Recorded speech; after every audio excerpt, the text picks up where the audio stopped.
In today's video, I'm going to teach you how to maximize conversions or conversion value in Google Ads with a deep dive into target ROAS and target CPA strategies. If you've been working on optimizing your Google Ads campaigns, you know how crucial it is to select the right bidding strategies to not only increase visibility, but also boost your overall return on investment. So without further ado, let's get started. Begin by opening your web browser and navigating to the Google Ads homepage. It's the starting point for creating optimized ad campaigns that can connect you with potential customers. Once you're on the homepage, look for the sign in button at the top right corner and click on it. This will take you to your Google Ads account where you can access all your ongoing and past campaigns. After signing in, you'll land on the Google Ads home. From here, we need to head over to the Tools menu, which is located in the upper right-hand corner of the screen. Clicking on Tools will open a drop-down menu. From this menu, select Budgets and Bidding. This section is key in managing how your ad budget is allocated and the strategies that control your bid amounts.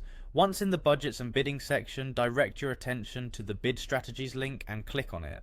This area lists the different types of automated bid strategies that Google Ads offers, designed to help determine how you can reach your objectives, whether it's increasing site visits, maximizing conversions, or achieving more return on ad spend.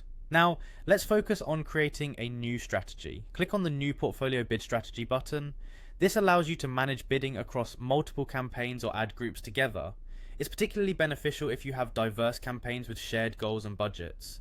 Here you have a choice between two powerful bidding strategies, Target CPA and Target ROS. By clicking on Target CPA, you are opting to focus on acquiring conversions at a specific cost per acquisition. It's perfect for campaigns where the goal is to get as many conversions as possible at a set budget per conversion. Alternatively, you might want to choose Target ROAS if your goal is to optimize your ad spending to achieve the highest revenue at the target return on ad spend. This strategy works well when you have varying values for conversions, giving you maximal revenue for your input. Whichever strategy you choose, the key lies in regular monitoring and adjusting based on how your campaigns perform. Regularly check your metrics and don't hesitate to tweak your strategies for ongoing improvement. And that's how you can effectively leverage Google Ads to maximize conversions or conversion value step by step. Thanks for watching, and be sure to subscribe for more tips on optimizing your digital marketing strategies.